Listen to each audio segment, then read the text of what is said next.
Hello বন্ধুরা, আজকে বানিয়েছি তালের বড়া। এইভাবে তালের বড়া বানালে বাসি হয়ে গেলেও শক্ত হয়ে যাবে না, আর খেতেও দুর্দান্ত হয়। চলো কিভাবে বানিয়েছি দেখা যাক। দিচ্ছি 1 কাপ ময়দা, তারপর দিলাম 1 কাপ আটা, আর দিলাম 1 কাপ সুজি। বন্ধুরা, তোমরা এখন মিষ্টি তোমাদের পছন্দ অনুযায়ী দেবে, গুড় চিনি যে যেটা পছন্দ করো সে সেটা দেবে। আমি চিনিই দেবো, কিন্তু প্রথমে আমি দিচ্ছি, এটা হলো কি আমি খাজা বানিয়েছিলাম, সেই শিরাটা ছিল ফ্রিজে ছিল, তাই একটু জমাট বেঁধে গেছে। আমি এই শিরাটা দিলাম আর কয় চামচ চিনি দিয়ে দেবো।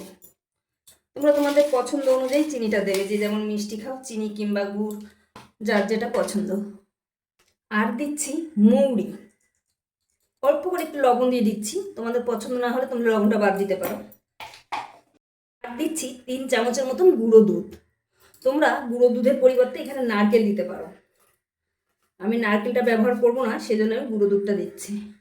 কারণ আমার ছেলে নারকেলটা দিলে ছেলের গ্যাস হয়ে যায়, সেজন্য আমি নারকেল দিচ্ছি না, কিন্তু নারকেলটা দিলে খুব সুন্দর হয় খেতে। এরপরে আমি দেখবো মেখে, তারপরে যদি মনে হয় যে চিনি লাগবে তারপরে আমি চিনি দেবো। প্রথমে আমি চিনিটা দিচ্ছি না। এখন তালটা দিয়ে দিচ্ছি। এই তালটা কিন্তু আমি জাল দিয়েছি, দুধ দিয়ে জাল করেছি তালটা। তালটা প্রথমে হাত দিয়েই মেখে নিচ্ছি আমি। বন্ধুরা, এর মধ্যে কিন্তু জল দেব না, পুরোটাই তাল দিয়ে মেখে নেব। বন্ধুরা, আমি সুন্দর করে মেখে নিয়েছি। এখন একটু ভালো করে হাত দিয়ে এইভাবে ফেটাতে হবে।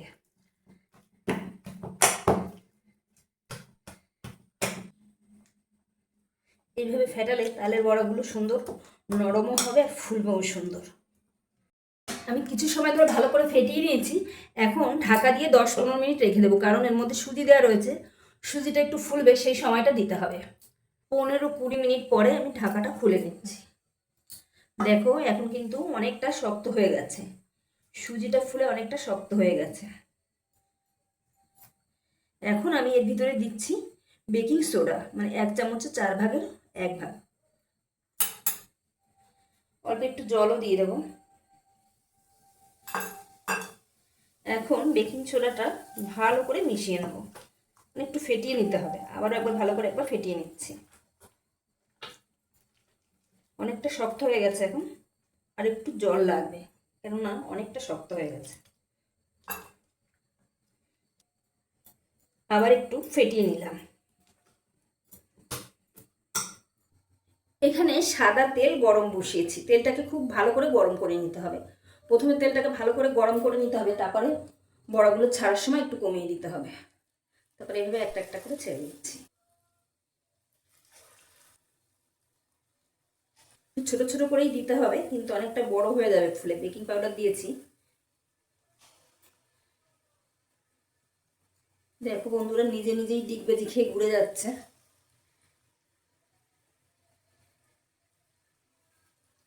দেখো, উল্টানো লাগছে না কিন্তু, এমনি ফুলে নিজেরা ফুলে পাল্টি খাচ্ছে, দেখতে পাচ্ছ?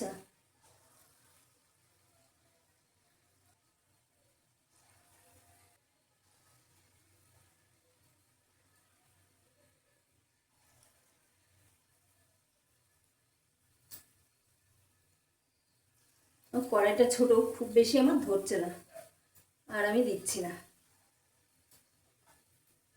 এবার আমি একটু উল্টে দিচ্ছি। দেখো বন্ধুরা, এগুলো কিন্তু আমি উল্টাইনি, নিজে নিজেই ঘুরে ঘুরে উল্টে গেছে ওরা। কত সুন্দর ফুলেছে দেখো, খুব সুন্দর ফুলেছে। এখন গ্যাসের ফ্লেমটা লোতে করেই ভাজতে হবে, না হলে উপরটা লাল হয়ে যাবে, ভেতরটা কাঁচা থাকবে।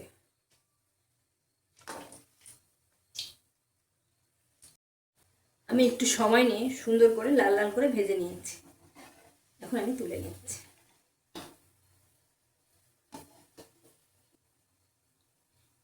এইভাবে আমি সবগুলো ভেজে নেব।